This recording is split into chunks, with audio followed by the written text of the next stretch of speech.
Una vez más estamos en una nueva iteración de Perspectiva, un podcast donde hablamos de ciencia, arte y tecnología con una perspectiva hacia el futuro. Hoy me encuentro con mi amigo, colega y casi hermano Luis Carvajal.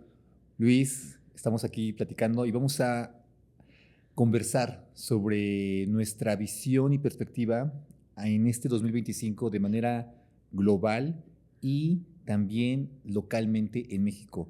¿Qué es lo que esperamos que suceda? ¿Cuáles son nuestros argumentos para creer eso? Y pues hablemos. Claro, es un episodio bien interesante, ¿no? Porque armamos aquí un Luis y Luis. Aquí tenemos un Luis y Luis al cuadrado, entonces yo creo que la parte interesante es que pues podemos ahondar yo creo que mucho en el tema ambiental, que claro que es un tema fuerte, pero creo que es importante ya hacer estos nexos con la cultura pues de la información, ¿no? Aquí pues incluso, o sea, sin cuestión de politizar, meterse en política. Es decir, uno le tiene miedo a veces, yo incluido, a veces en tomar un lado en el tema político, ¿no? Porque uno no quiere reflejar una identidad política que no es, porque luego de pronto se agarran ciertos discursos que tal vez uno no quiere, pero creo que en este caso conviene decir de nuestro vecino que nos está moviendo mucho el tapete, ¿no? En Estados Unidos. Y aquí pues es un punto que empieza con el Acuerdo de París, que es algo que tú y yo hemos platicado mucho antes incluso de esta grabación, que implica que Estados Unidos se salga, ¿no? Entonces, ahí, ¿cómo ves? ¿Qué son las primeras miras que ves de que vaya a pasar un efecto en cadena o qué crees que pase? Bueno, pues sobre esto tienes toda la razón en la cuestión de que hemos sido muy neutrales en nuestras opiniones, como muy cuidadosos, pero Ujú. creo que este es un episodio en el que sí es necesario que tomemos alguna postura, o al menos yo lo voy a hacer.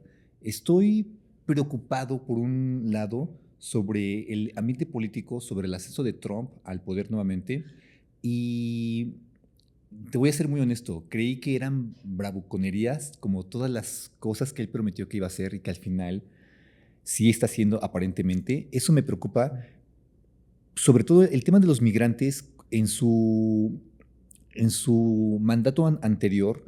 Me parece valioso retomar que él fue uno de los presidentes que menos migrantes mandó a México o sacó de Estados Unidos.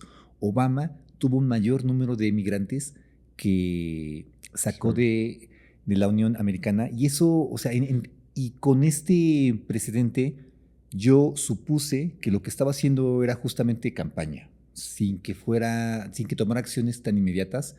Y hice muy mal como en subestimar como todo esto, pero lo que pienso sobre esta situación de una manera puntual es que es una oportunidad tanto para México como el resto de Latinoamérica y también Canadá y Europa de revisar las políticas que estamos teniendo, revisar como todos estos acuerdos y cómo estamos integrados con Estados Unidos para en cierto modo independizarnos de esta relación como tan paternal que tenemos.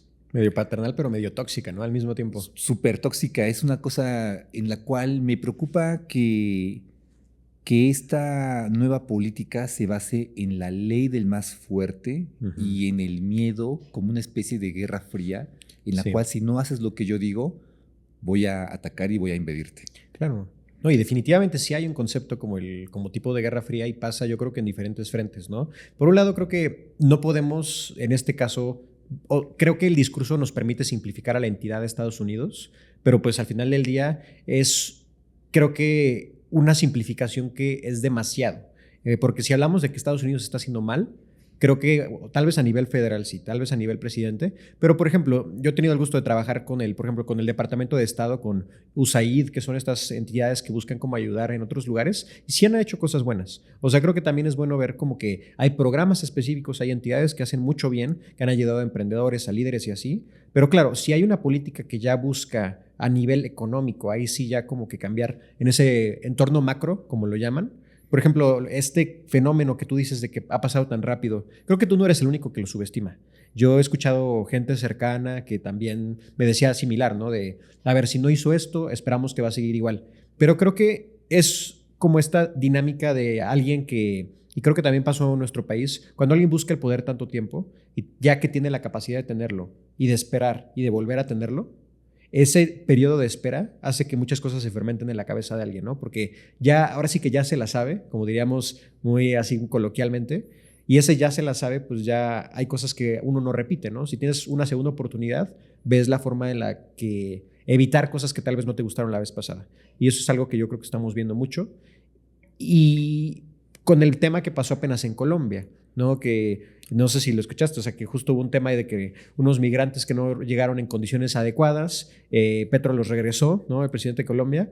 Después Estados Unidos lo tomó como una represalia y dijeron, pues vamos a cortar lazos con ustedes, cancelaron visas, hubo muchos temas, pero entonces ahí es una sensibilidad fuerte. O sea, ya no es que el conjunto de acciones pueda provocar un desenlace. Una sola acción puede provocar un efecto en cadena. Creo que eso es lo que no hemos visto antes, que viene fuerte.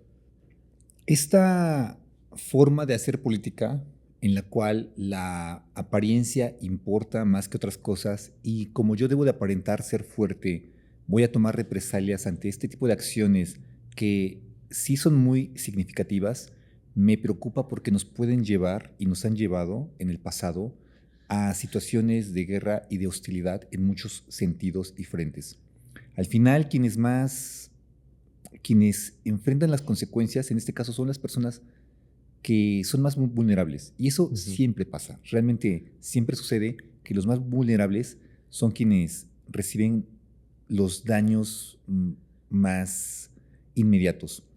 En los eventos que estás comentando, justamente escuché entrevistas y las opiniones de estos migrantes que estuvieron dando la vuelta entre Estados Unidos y Colombia. Y realmente son situaciones muy penosas porque sufrieron vejaciones en muchos niveles. Tanto, creo que puede calificar de tortura lo que les pasó. Entonces, me preocupa que la posición que quieren tomar, esta postura de fortaleza entre los dos líderes, repercuta en la salud y en el bienestar de estas personas. Uy, sí. Y eso es algo que creo que es en lo que más pienso, porque al final Petro está en su oficina y es la cara de una nación, obviamente, y tiene que comportarse como tal, al igual que Trump. Entonces, como en este sentido del deber que ellos tienen, el daño colateral me preocupa, que va hacia las personas. Y sobre este sentido yo traigo un tema que platicamos brevemente antes de iniciar esta conversación, que es el piroceno. El piroceno, y se va a relacionar a todo lo que hoy hablemos, entonces voy a ir dando dosis. Sí, de ese término que viene bien potente, ¿no? Desde que me lo dijiste yo dije, uy, está fuerte. Está súper fuerte. Ese término fue acuñado en el 2021 por un historiador del medio ambiente de Estados Unidos justamente que se llama Stephen Pine en un libro. Y él se refiere al piroceno como la época actual marcada por la capacidad del ser humano de manipular al fuego que al final se le fue de las manos y perdió el control en el mismo fuego. Pine comenta cosas como: el ser humano aprendió a cocinar sus propios alimentos al inicio de la civilización y ahora está cocinando al planeta. Qué fuerte viene eso. Durísimo. Entonces, el fuego, aquí lo usa. Hablamos del fuego literal, el fuego que está calentando al planeta, que está provocando incendios en bosques, en pastizales, y también del fuego simbólico. Cómo es que todas estas llamas de la situación política están erosionando la sociedad y cómo los recursos están siendo diezmados y hay una lucha global por el control de dichos recursos. Me parece importante en este sentido porque este término alude obviamente sí a esta cuestión física, pero también me hace pensar en qué implicaciones tiene en lo político, en lo financiero, y también lo voy a conectar al arte eventualmente. Pero de principio me gustaría preguntarte, para ti, regresando al tema de los acuerdos de París, que tiene todo que ver con esto, ¿para ti qué implicaciones puede tener la salida de algunos países importantes del Acuerdo de París como México? Es una buena y buena pregunta porque al final del día, retomando lo que dices del fuego como físico o el fuego como símbolo, el Acuerdo de París también es algo que busca ser físico, pero al final del día también es un símbolo. Porque en sí, si nos vamos a los números fríos, mucho de lo que ha pasado en el Acuerdo de París no ha pasado. El financiamiento que requerían dar los países desarrollados a los en desarrollo es una fracción de lo que debería haber pasado. Entonces, de por sí estamos con un acuerdo que lo que busca hacer es una estructura, es un marco de referencia. Más que, desafortunadamente, más que la implementación, simplemente es la referencia del qué debería de hacerse. Poner una política de esto sí, esto no, esto genera impacto y esto genera valor. El salir de un acuerdo como el de París, si ya de por sí no era vinculante, no quiere decir ya no lo vamos a hacer, porque de por sí no lo hacían, ¿no? Si nos vemos fríos. Aquí el salirse del Acuerdo de París implica dar una señal. Es un statement, es una afirmación de no nos importan nuestras políticas futuras o no va a ser prioridad meter el tema de medio ambiente. Y eso, pues, ¿qué es lo que desencadena? Desde el punto de vista económico, que era lo que tú tocabas, si ya no hay un Acuerdo de París, muchas instituciones que ya financieras o incluso corporativos basados en Estados Unidos empiezan a retirar sus cartas de la inversión en lo que llaman ESG, Ambiente, Sociedad y Gobernanza, que eso es un término más de criterios de inversión, pero deja de ser un criterio tan importante. Entonces ya no va a ser por lo que la gente, al menos en negocios de Estados Unidos, le apueste. ¿El problema cuál es? Pues ya que estamos en un entorno tan globalizado, capitalismo global, lo que sea, ya el afectar estos negocios, pues empieza a tener un efecto en quiénes son los clientes de, en este caso, Estados Unidos, que mucho, obviamente es China, aunque no lo quieran, está ahí, ¿no? O sea, no hay forma de escaparse de eso. Y la otra es Europa y, bueno, todo el mundo de alguna forma. Pero entonces, si Estados Unidos se sale, hay un efecto en el segundo bloque que tiene compañías grandes, que, bueno, además de China, que es Europa. Entonces, yo veo que las compañías europeas todavía están un poquito como entre que sí que no, pero esto se combina con un tema social, ¿no? Porque creo que el Acuerdo de París es bueno con lo que respecta al clima como un fenómeno físico, pero sí hay una área de oportunidad en el aspecto social, en el impacto que tiene la gente. Entonces, si ya de por sí había una falta, por ejemplo, en fenómenos migratorios climáticos, que también se relaciona con todo lo que está pasando de la gente, ¿por qué fue allá en primer lugar? Ahora vemos que se está empezando a bajar la pieza de también la diversidad, equidad e inclusión. Y eso pareciera que no tiene que ver, pero creo que tiene todo que ver. Porque si también Estados Unidos le deja de apostar a la diversidad en las organizaciones, pues también, o sea, como que hay un mensaje encontrado de no hay ninguna cosa que sea prioridad a largo plazo, sino que en el momento que llega alguien a cambiarlo, todo lo que estábamos haciendo se pierde. Entonces también habla de una debilidad estructural. Ahora, por otro lado, hace 1 o 2 días, no sé si viste que hubo este fenómeno en Washington que se chocó un avión con un helicóptero. Acaba de pasar, apenitas. Y que hubo un problema según que de torre de control. Y creo que hoy mismo, o si no fue que ayer, Trump dijo abiertamente en la televisión o en las noticias, esto se debe a que hay demasiada diversidad e inclusión. No jalamos a la gente más competente, sino que buscamos que hubiera diversidad y por eso hubo este choque. Entonces, hay una asociación ilógica, irracional, pero que se le está haciendo esto. Y la gente que cree por estos mensajes, pues empieza. Entonces vemos cómo ese coco washing, ¿no? Como le decimos, empieza a pasar en lo social y eso repercute en lo ambiental y es un ciclo que crece y crece y crece. Vamos a comenzar con las partes un poco sensibles de este episodio, porque mucha de la crítica que han tenido las políticas de inclusión y de cuotas de género apuntan hacia estas secciones donde se tiene que cumplir con un número de personas de alguna minoría en este tipo de puestos en los cuales se pueden poner en juego las vidas, como los policías, como las bomberos, y en este caso fueron pilotos de aeronaves. Entonces me preocupa que una persona con tanto poder, como es el presidente de los Estados Unidos, esté difundiendo una postura de esto es culpa de las políticas de inclusión porque la persona mejor capacitada, que probablemente era un hombre, no está aquí. Claro, esa es la lógica que da eso, ¿no? La lógica que da eso, justamente. Y a mí es un tema que me llama y que voy a tratar con pinzas porque he escuchado los argumentos de las dos partes y creo que hay una dosis de verdad en cada una. No quiero que esto implique que las personas asuman que estoy del lado conservador, porque eso es lo más alejado a la realidad, pero francamente sí escucho y sí veo los argumentos de esta facción de la sociedad. A lo que yo quiero llegar es que sí creo que necesitamos revisar cómo estas políticas han suscitado y sus consecuencias, tanto positivas como mejorables. Uh-huh. Ahí creo que hay un tema que lo tocaste un poco, que es el tema de las cuotas. Es que hay una diferencia muy grande entre una cuota como un objetivo al que hay que llegar y hay que encontrar cualquier manera en la que lleguemos, y una cuota que provenga de la estructura orgánica de la organización. Vale la redundancia. Entonces, ¿cómo pasa en muchas organizaciones, ¿no? Incluso el gobierno? Entonces, pues, por ejemplo, nos toca un X porcentaje de personas en esta comunidad de diversidad, ya sea género, raza, identidad, lo que sea. Entonces, tal cual, consíguete 5 personas, las que sean, pero entonces ese es no debería de ser el fin, más bien debería ser el medio. Encontrar que la capacidad existe en esos, generar formas de generar evaluaciones que tal vez incluso sean imparciales. Por ejemplo, hay muchos sistemas que ahora se supone que deberían ocuparse, donde si yo recibo currículums no puedo ver ni el nombre ni el género de la persona, solo puedo ver su background. Eso es el deber ser, en mi parecer. Pero el tema es que cuando llegas a la entrevista y ya ven quién eres, pues aún así pues hay un sesgo.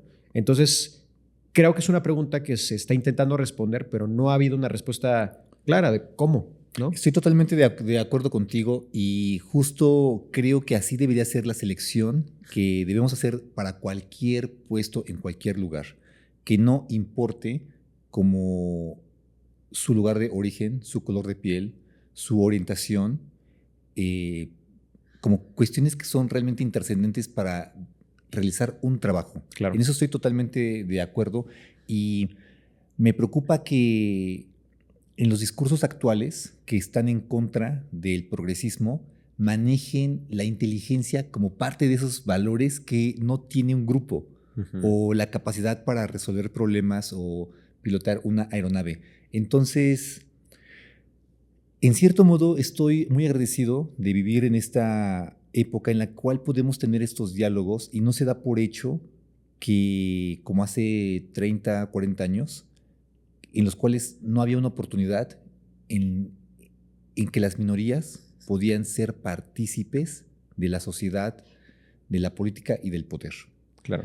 Entonces, sobre ese tema quisiera seguir platicándote sobre el piroceno y lo vamos a ir como hilando a todo esto, porque algo que me faltó trabajo comentarte y que es muy importante es que más allá de lo ambiental, el piroceno tiene implicaciones profundas en la salud pública. Calidad del aire, enfermedades respiratorias, desplazamientos forzados, pérdida de biodiversidad, e incluso la economía, seguros, recursos destruidos, políticas y agricultura. El fuego, como comentamos, funciona como una metáfora del colapso y la regeneración, la violencia y el renacimiento.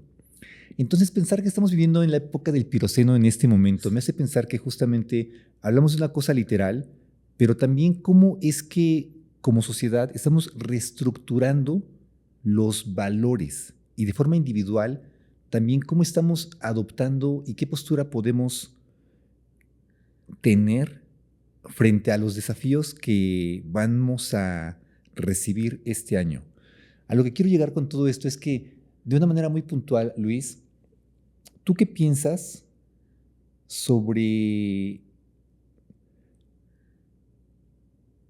los retos que México va a enfrentar en este año con la política imperialista que está volviendo a tener Estados Unidos y que si hay una posible unión con el resto de países de Latinoamérica, básicamente de todo el mundo?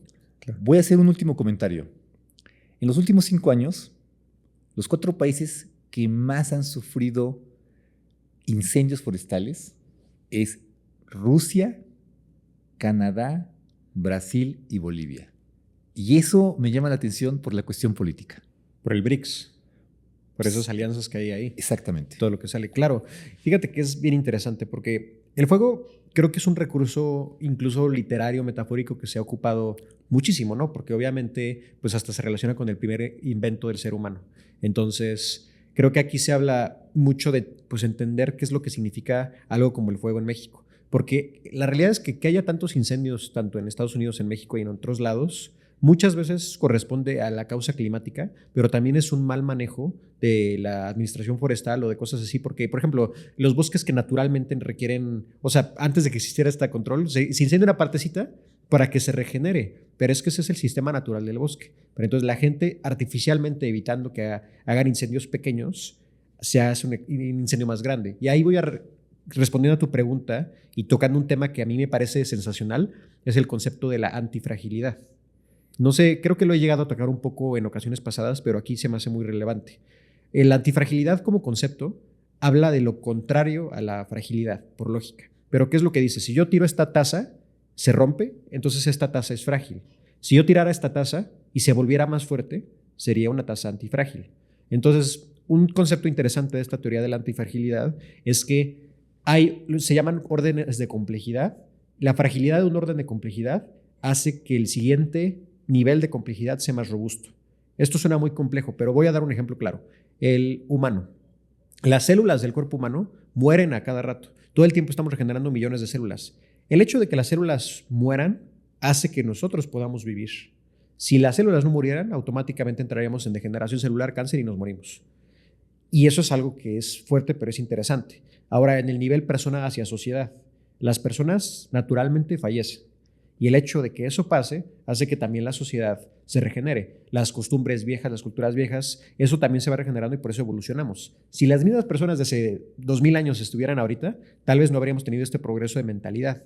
Entonces, el orden en un factor de complejidad muchas veces proviene de la fragilidad del sistema anterior. Y eso pasa con el tema del fuego, que no se permite esa fragilidad, entonces colapsa. Entonces no puede que el siguiente orden sea frágil, digo, robusto, ¿sabes? Lo mismo pasa con la biodiversidad, ya que las especies naturalmente se comen, entonces luego queremos evitar la cadena alimenticia, rompemos. Entonces, ¿qué espera para un México y para un país, un mundo, que no se permite ser frágil en lo pequeño? Se está llenando el agua hasta el cuello y en un momento va a colapsar esa tina. Mira, comentas cosas que me parecen muy pertinentes. Este concepto de la antifragilidad y cómo con estas iteraciones de la misma naturaleza en la evolución podemos ir mejorando dicho sistema, ya sea el de un animal o el de una persona o el de una sociedad, y que y que eso se permite por los ciclos naturales, tanto de la fauna como de la flora, y que el fuego es una parte esencial del ciclo del bosque. Eso no lo podemos olvidar. El problema con esta época, como bien sabemos, es que lo estamos replicando demasiado y el bosque no tiene la capacidad para regenerarse tan rápido.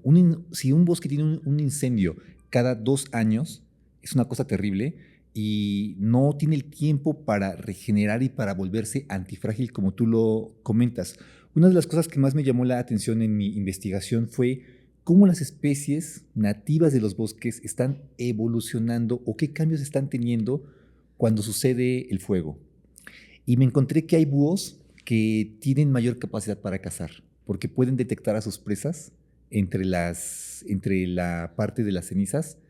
Entonces los búhos, cuando hay un fuego, hay un crecimiento de la población porque pueden cazar más. Hay unas especies como de roedores que han desarrollado la capacidad de enterrarse más para que el fuego no los alcance. O especies de marsupiales que se ha visto que han desarrollado una habilidad para trasladarse más rápido y que eso les ayuda a huir. Entonces, una de las preguntas que surgieron es, ¿la biodiversidad podrá sobrevivir a esta época del Piroceno? Y estamos hablando de los animales y las plantas. ¿Y qué va a pasar después de esta etapa? ¿Qué es lo que viene? Para esa pregunta no hay una respuesta. Quisiera que esbozáramos una cada quien para lanzar flechas y ver hacia dónde llegamos.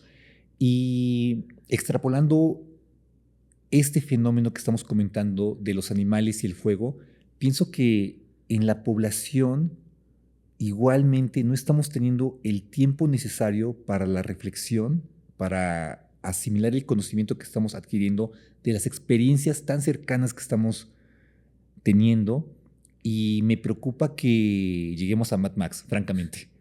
Sí. Así. Uy, sí, es que aparte de un escenario de ese tipo, muchos lugares del mundo no se aleja de la realidad, ¿no? O sea, hay países en Medio Oriente, en las zonas de Asia Central, donde ese, entre comillas, Mad Max es muchas veces lo que pasa, porque no hay como un organismo como pues de generar mejora y bienestar. Entonces, aquí hablamos de ese como Mad Max generalizado, ¿no?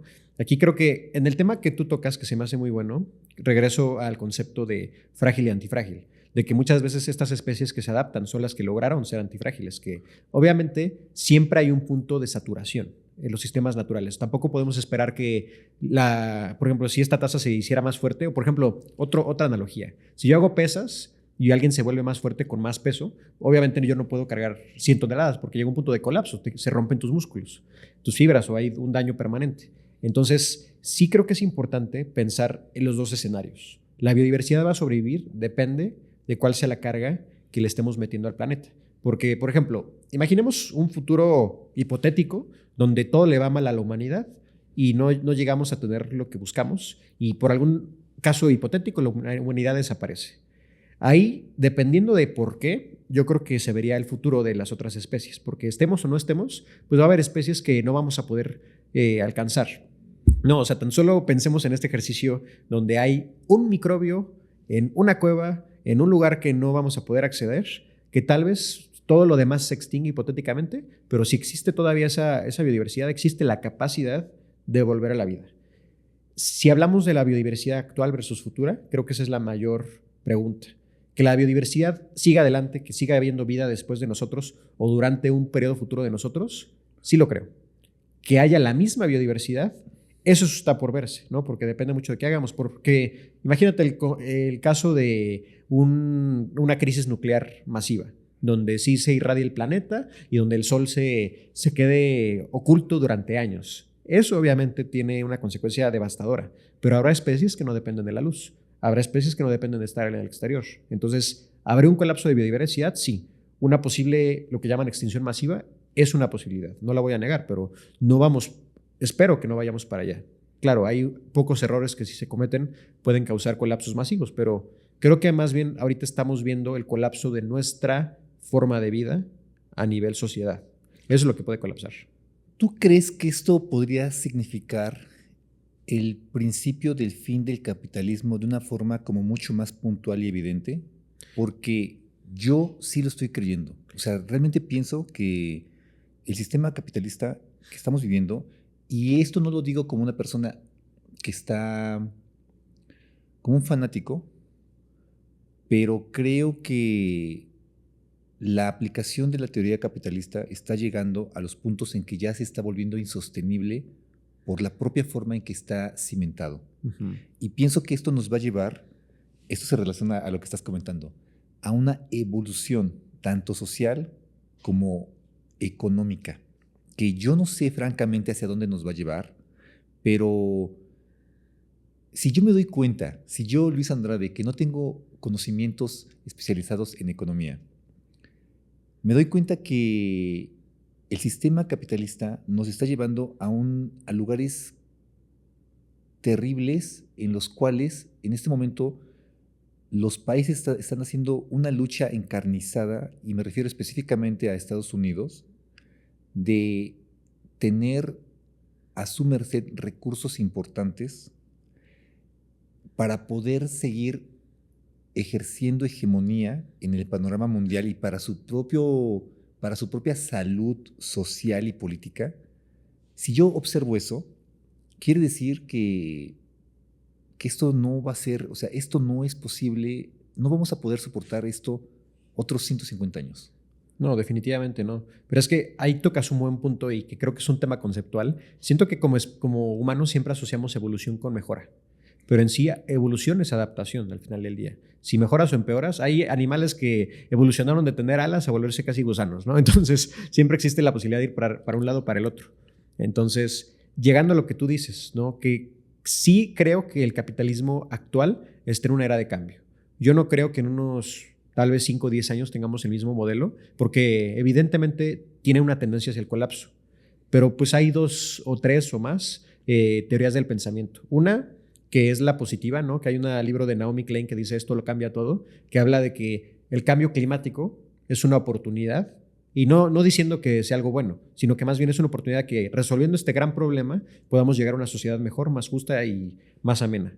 Pero también existe la otra escuela de pensamiento que habla de que vamos a llegar a estados burbuja, donde justamente sería como un colapso del capitalismo, en el cual se haría como un nacionalismo muy fuerte, donde ya no se comerciaría con el exterior y entonces entraríamos como en una, tal vez estoy exagerando aquí, pero como un equivalente a una segunda edad media, donde hay como un comercio entre ciudades-estado y que eso, o sea, también hay formas en las que eso pudiera no acabar tan mal, pero lo que voy es que sí empieza a haber como una ruptura de los estados que veíamos como intocables. Incluso Estados Unidos, con todo su poder, que lo sigue teniendo, se ve la fragilización que tiene, ¿no? Porque, a ver, si lo que pasó con la inteligencia artificial, que es otro tema, OpenAI le metieron 500, creo que, billones de dólares y acaba de salir DeepSeek de China y es como, yo hice todo lo mismo que tú y mejor con una fracción del dinero. Creo que fueron 7 millones. Imagínate. Y lo puso gratis para el mundo y las acciones de Nvidia bajaron un 15%. Pum, sí. Y también de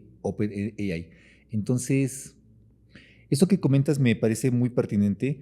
Tienes toda la razón en que evolución no es necesariamente mejorar en nuestra percepción más coloquial.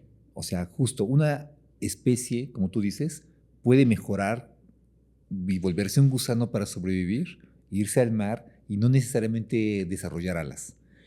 En ese aspecto estoy de acuerdo y sí creo, me hace recordar una frase, no recuerdo de quién es, que decía, no sé cómo será la Tercera Guerra Mundial, pero estoy seguro que la cuarta va a ser con palos y piedras.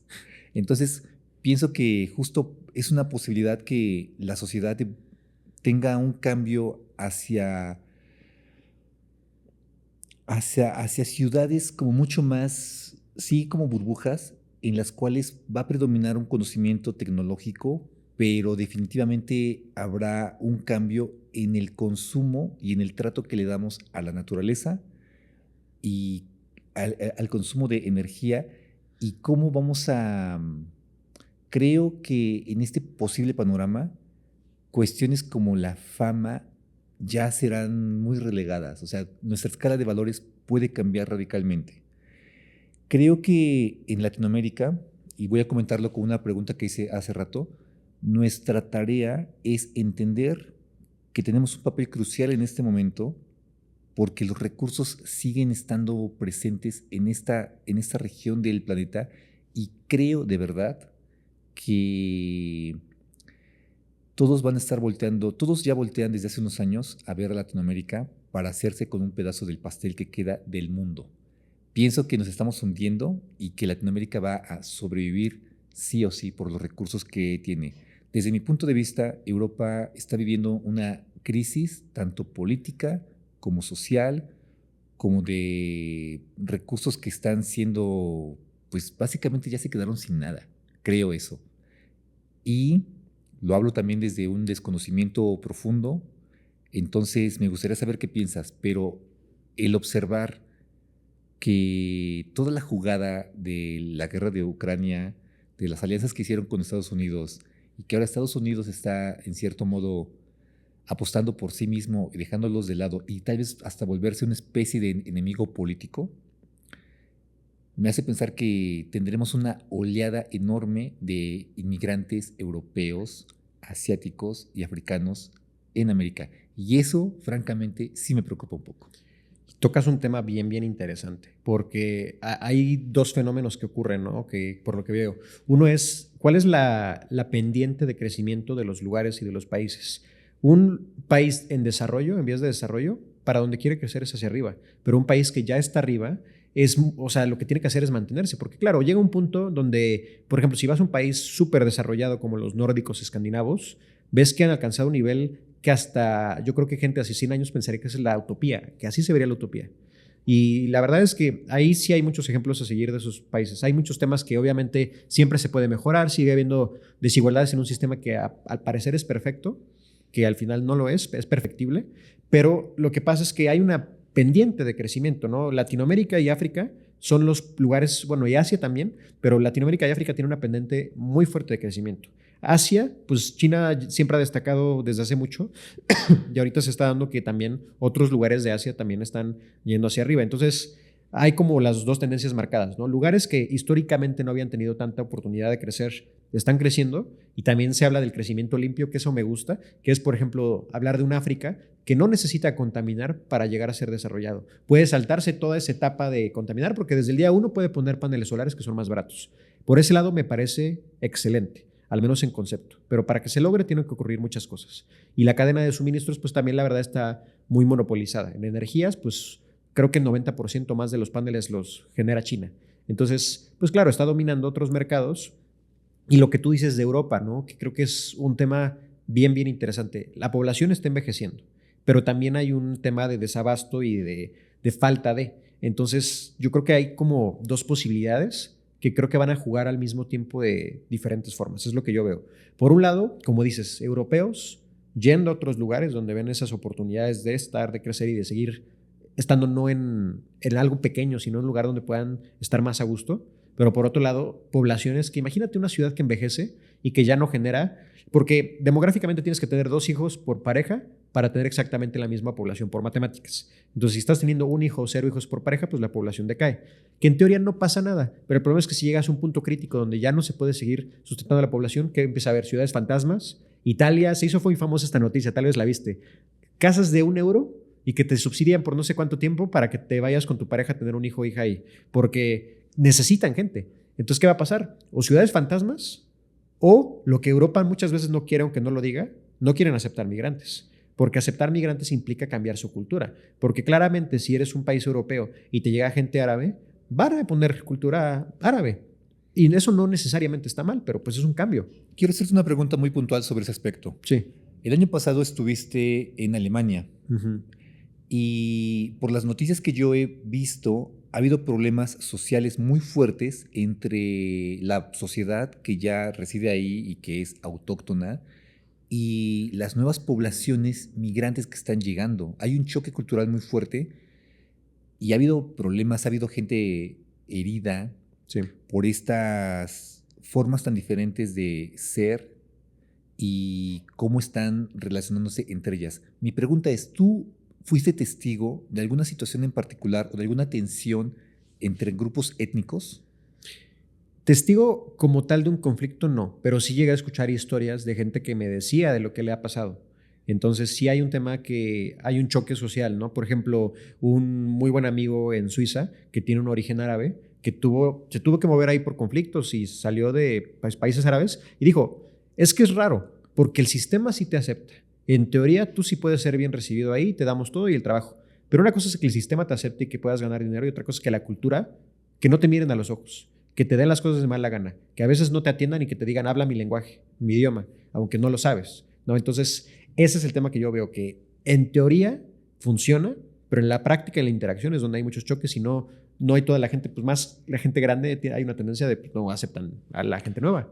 Yo sigo mucho blogs de memes, de noticias, de comentarios como Reddit, 9gag, etc. El poderoso 9gag. Ese viejísimo.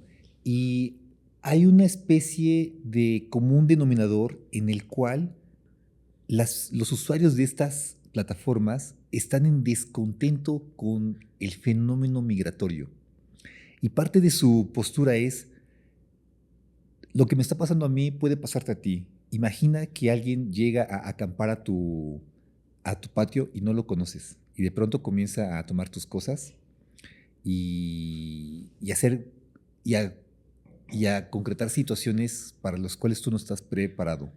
Entonces, a lo que voy con toda esta situación es que, y quiero aclarar, eso es muy importante, es que no estoy en contra del fenómeno migratorio. Migrar es un derecho y es algo que la humanidad ha persistido en la Tierra porque migramos. Eso es algo necesario. Lo que me preocupa aquí es este fenómeno en el cual, por situaciones de guerra, de catástrofe natural, las personas tengan que migrar. Y específicamente en Latinoamérica, voy a hacer este hilo, en Latinoamérica migramos por las bajas oportunidades, por la calidad de vida deficiente, por lo peligroso que resulta vivir en ciertos lugares y vamos por ese sueño americano. Esas situaciones en muchas ocasiones ha sido agravada por la intervención de Estados Unidos en países, Nicaragua, Venezuela, etc.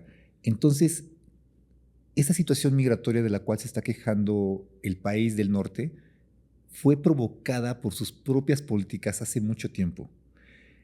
Y al final quienes están resintiendo esto es la población civil que está en un lugar que tiene una historia familiar de muchos años, ya sea Europa o ya sea Estados Unidos, y siente esta invasión de personas que, que por supuesto que no son criminales, son personas que llegan y que están buscando sobrevivir en un lugar nuevo que les es ajeno y que es también duro con ellos.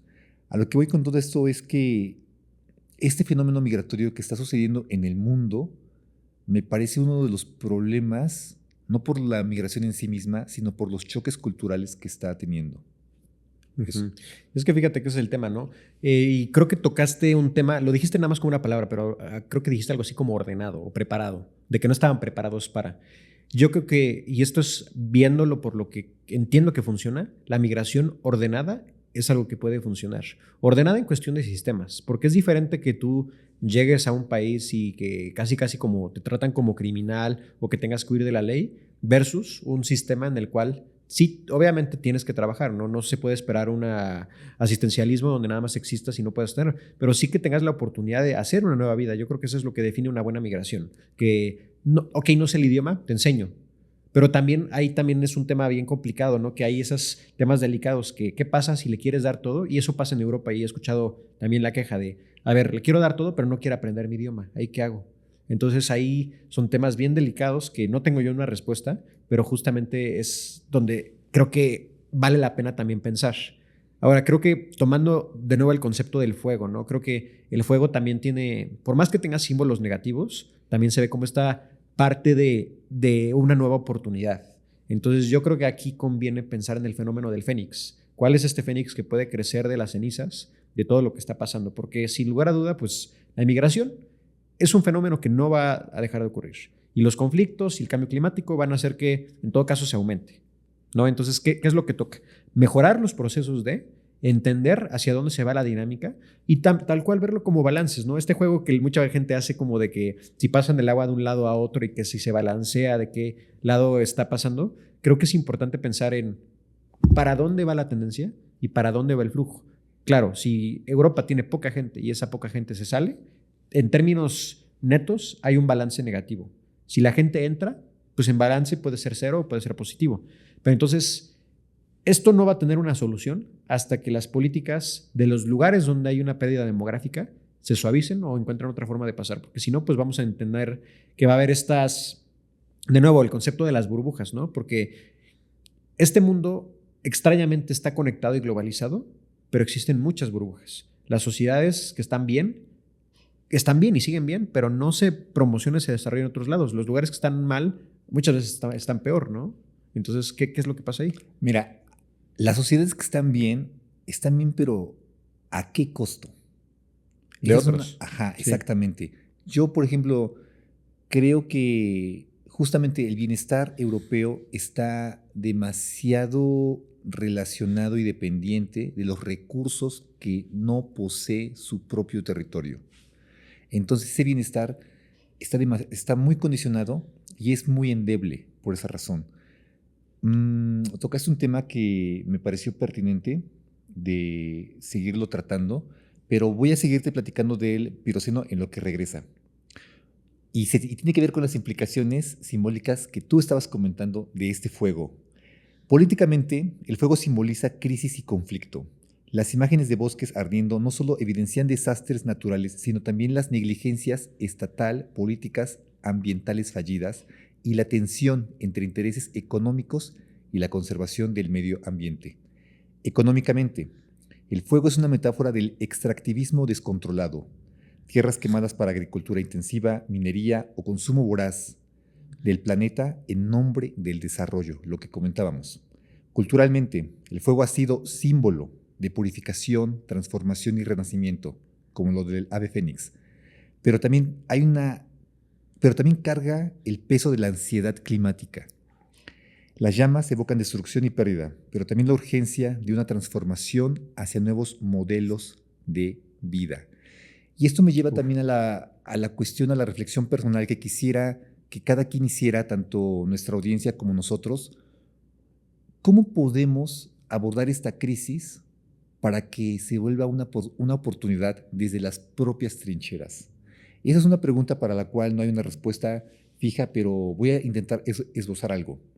Desde mi trinchera, desde mi postura como artista que está defendiendo y que quiere mantener vivo el diálogo de la conservación y el uso de los bosques. Siendo consciente que es una situación agravada y que no va a ser nada más que agravarse en los siguientes años, lo que yo deseo hacer es ejecutar acciones y crear proyectos que puedan concretarse eventualmente en trabajo colectivo para la protección de estos bosques y que no solo sean una especie de privilegio y no un derecho para el grueso de la población. Y esa es una parte muy conceptual, muy abstracta, que tiene que ver mucho con lo que tú haces también. Y también una de las cosas con las cuales tengo un cierto conflicto y que no he integrado totalmente es cómo vuelvo esto un modelo de negocio que también me permita seguir trabajando y subsistir, porque eso es importante. Claro. Esto me lleva a otro tema que, disculpa que tome la palabra tanto tiempo. No, me gusta. Pero, por ejemplo, hace unos años pensaba que el ecoturismo era una forma de conservación. Y ahora creo que el ecoturismo ha acelerado la transformación y la posible destrucción de muchas zonas que deberían de conservarse y que son patrimonio de todas las personas. Cuando fuimos a La Malinche, en todo el camino vimos basura. Sí. Todo el camino.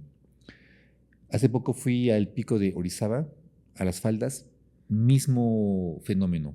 Eso se repite en Paso de Cortés, y quiero ir a este volcán en Guatemala. ¿Volcán de Fuego? Ese mero. Y he visto que hay unas colas gigantescas, como hay un cúmulo de gente brutal para subir y bajar, y eso ya se vuelve una especie de fenómeno para las redes sociales. Uh-huh. Entonces, a lo que voy es que estoy seguro que esta situación en la cual tienes a tantas personas en un entorno natural también lo está destruyendo. Quisiera de principio saber qué piensas sobre el fenómeno ecoturístico en medio de una época que tiene una crisis ambientales. Claro. Y tocas un tema bien interesante, ¿no? Que lo regreso con lo que tú decías de cómo hacer que genere un modelo de negocio que tenga impacto. Creo que, y eso es un concepto que he estado reflexionando mucho en estos últimos años, de el negocio, el propósito inicial era generar valor, ¿no? O sea, para los llaman los stakeholders, ¿no? Es el término que siempre usan en inglés. Generar valor para las personas involucradas. Y es maximizar utilidades, maximizar el valor. Pero entonces ahora se habla de este concepto del business for good, el negocio para el bien. Y eso cambia fundamentalmente el cómo se ven los negocios para generar un impacto positivo. ¿Qué implica? Implica que sí se pueden generar utilidades, pero ¿qué implica? Que pues le pago bien a la gente que está conmigo, que la gente que está conmigo tenga buena calidad de vida, que tenga justamente esos principios de inclusión, de diversidad, y que yo sane al mismo tiempo que genera un negocio. Que primero es el principio de no hacer ningún daño significativo, pero no es quedarse en eso, sino regenerar. Y esa palabra que hemos estado como que teniendo ahí volando, creo que sí vale la pena como definirla en el sentido de regenerar es un sinónimo de sanación, de restauración, pero también a veces es de algo diferente. ¿No? Porque, por ejemplo, un bosque no lo vamos a poder regresar al estado pristino porque tal vez esas especies nativas ya no están, pero es asegurarse de que sea con la calidad adecuada para que no caigamos en el error que han hecho varios países de hacer un monocultivo. Plantamos puros pinos de esta especie y ahora perdimos la biodiversidad porque pensábamos que hicimos lo correcto, pero lo hicimos mal. ¿Y por qué digo esto? Porque conecta perfectamente con lo que dices del ecoturismo. El ecoturismo es algo que tiene una buena intención, pero está hecho mal. El verdadero ecoturismo debería ser no alterante, sino sanador. O sea, imagínate un ecoturismo real significaría que con tu dinero se financie la restauración de un lugar y que no afecte el lugar. que si existen marcadores o marcas para, por ejemplo, para generar un trazado, un sendero, que sean los mínimos posibles y que justamente existan las políticas de cualquier basura de sanción o tú eres responsable de tu basura o lo que sea. Pero el problema es que hay muchas prácticas que se hacen llamar ecoturismo, pero yo creo que la respuesta es bastante sencilla, no lo son. Eso que tú dices es un falso ecoturismo. Y es por eso que yo sí creo todavía en el ecoturismo como en este concepto de experimentar, cuidar y sanar, pero cuando ya se convierte en este concepto de marcar, ¿no? Hacer como este borde sobre el cual tomarte una foto, convertirlo en un fondo, eso ya no es ecoturismo. Pero entonces, para que pase de este falso ecoturismo a uno verdadero, tiene que ir de la mano con conciencia, tiene que ir de la mano con sistemas de protección y, de nuevo, regeneración. ¿Cómo hago de que lo que yo genero le dé más a lo que el ecosistema tenía antes? Porque creo que la protección no es suficiente. Creo que hablamos de protección ahorita, pero la protección solo tienes de aquí para abajo. La regeneración es de aquí para arriba. Totalmente de acuerdo contigo y creo que ese tipo de charlas y de reflexiones a nivel personal y a nivel colectivo son muy importantes. Nuevamente, me gusta, celebro mucho que tengamos una tendencia a buscar lugares verdes, lugares como tal como lo dijiste, prístinos, me encanta esa palabra, y que vivamos como este momento en el cual estaba muy en trend publicar eso. Pero también creo que es importante que esto nos lleve a una conservación, a una regeneración y a responder la pregunta, ¿cómo podemos vivir esto sin dañar nuestro entorno y más bien aumentando ese ecosistema natural? Uh-huh. Por ejemplo, en mi caso he querido hacer muchos viajes para salir con la bicicleta y he pensado cuántas emisiones de carbono van a implicar hacer ese viaje. Y también, por ejemplo, en los cerros que tengo cerca, que tú conoces, Uh-huh. he estado, en algunas ocasiones voy y abro el camino, corto las espinas con una pinza para jardinería, un poco arreglo ciertos senderos y pienso, ¿qué tanto estoy afectando este lugar? O sea, ¿cuáles van a ser las consecuencias de que yo esté publicando que estoy aquí, que las personas sepan que pueden andar en bicicleta aquí, que pueden venir a hacer hike? O sea, posiblemente una de las consecuencias de lo que estoy haciendo, sin duda va a ser que en el futuro haya mayor tránsito de personas y por ende cantidades de basura, posibles incendios, y esa parte me preocupa francamente. Y entonces me quedo en una especie como de disyuntiva porque al mismo tiempo sé que todos tienen derecho a vivir ese lugar. Uh-huh. No hay una respuesta clara para mí, creo que deseo desde mi trinchera aprovechar las condiciones que me fueron dadas, notar las crisis que están existiendo y de alguna manera aportar con ese business for good, como tú lo comentas, para poder seguir como creciendo y divulgando el cuidado que pienso debemos tener todos con nuestros entornos naturales y sobre todo en un país como México en el cual los planes de urbanización casi siempre vamos a quitar una gran parte del bosque para seguir construyendo. Claro. Y también es también una matriz capitalista de lo vendemos y hay dinero involucrado, ¿no? Creo que es algo que tocas bastantes temas interesantes. Al final del día, creo que la esencia de todo esto todo está en el mensaje. Porque como tú dices, si yo mido la huella de carbono, si yo genero un sendero, hay maneras, ¿no? Todo está yo creo que en el cómo y en el mensaje que se transmite. Por ejemplo, desde la naturaleza del concepto de huella de carbono, eso es algo que irónicamente proviene de una compañía que contaminó mucho y que quería responsabilizar a la gente, pero por otro lado se sigue utilizando o sea, en las empresas grandes todo el mundo mide su huella, porque claro, entonces, a ver, podemos separar la generación el concepto de cómo se aplica el concepto. Entonces aquí de nuevo todo está en el mensaje. Si tú mides tu huella de carbono para sentirte culpable o como para decir no lo estoy haciendo bien, al final te afecta, porque o sea, somos activistas imperfectos. Esto es algo que se dice mucho y que va mucho de la mano de la salud mental. Si tú buscas ser la persona perfecta por ejemplo, ¿qué pasaría si la gente que trabaja en medio ambiente no puede llegar a la conferencia donde va a hacer un cambio muy grande porque no puede llegar en avión? Hay trade-offs, ¿no? Hay cosas que hay de balance, pero lo importante es que al final, ¿cuál es tu tendencia? ¿Para dónde vas? ¿Cuál es tu cuidado? Porque claro, o sea, el porcentaje más rico, como más remunerado, pues contamina al 16% un poco más que todo el resto del mundo, ¿no? Entonces, a ver, ¿qué es lo que tenemos que hacer aquí? Es entender ese mensaje y entender que no debemos de destruir las raíces del cambio. ¿Qué es una raíz del cambio? Incluso lo podemos ver físicamente. Si tú abres camino con tus tijeras, no cortar el tronco del arbusto. Ok, te abres camino, pero permites que vuelva a sanar. Si tú anuncias en redes sociales que vas a estar ahí, dar un mensaje. Quien vaya acá, quien ve este video, cuídelo igual que yo. O generar formas de, ¿no? Porque al final del día, cualquier acción es adoptar una postura o un espacio. Entonces, si tú de alguna forma estás generando un espacio y lo estás adoptando, pues es como que, ¿cómo hago que esa responsabilidad que viene conmigo haga que la siguiente persona lo replique?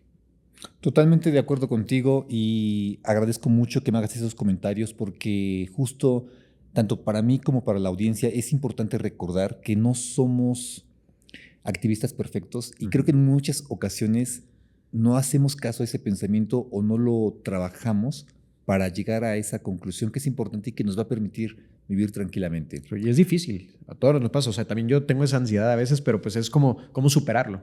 Totalmente. Estamos por terminar. Luis, quisiera que nos comentaras, en caso de que sea posible, si tienes alguna actividad próxima en Puebla para que las personas que te conocemos, que te escuchamos, o puedan conocer más de tu trabajo. ¿Hay alguna conferencia en la que vayas a participar o cómo pueden encontrarte en redes sociales para que vean tu trabajo? Yo les comento que Luis Carvajal es un conferencista. El año pasado estuvo viajando a muchos países, siempre con el tema ambiental, para compartir, para mostrar y para seguir este diálogo que es pertinente en esta época. Sí, muchas gracias, amigo. Pues me pueden encontrar como @LuisGerardoCash en Instagram, en LinkedIn también estoy como Luis Gerardo Carvajal, son las plataformas que más uso. Y ahorita se están apenas consolidando un par de conferencias que tal vez dé en los próximos meses, pero sí quiero dar la invitación abierta a una serie de talleres que quiero dar en los próximos meses, que de hecho ya después te platicaré más porque tienen que ver con arte y activismo y que tienen que ver con generar conciencia. No solo para el público que ya sabe de medio ambiente y que quiere hacer algo, sino para el público que la gente le tiene miedo a tocar. Aquellos que todavía o no creen en el cambio climático o que no lo tienen en su agenda. Entonces va mucho por ahí un proyecto que traigo y que me va a emocionar mucho contar en los próximos meses. Y tú lo mismo, amigo, cuéntanos, ¿qué es lo que traes ahorita? Mira, ya para cerrar, te platico que en estos primeros 6 meses voy a desarrollar mi siguiente proyecto que tiene que ver con el límite entre los entornos naturales y la mancha urbana, entendiéndose el límite como un espacio de transición entre dos naturalezas. Entonces, esa línea es lo que voy a estar trabajando en mis siguientes proyectos, más bien en este proyecto que estoy realizando, y después, en la segunda mitad, voy a estarlo compartiendo a modo de exposición, conferencias, charlas. Voy a dar unos talleres también en los siguientes meses. Yo creo que el siguiente va a ser en febrero.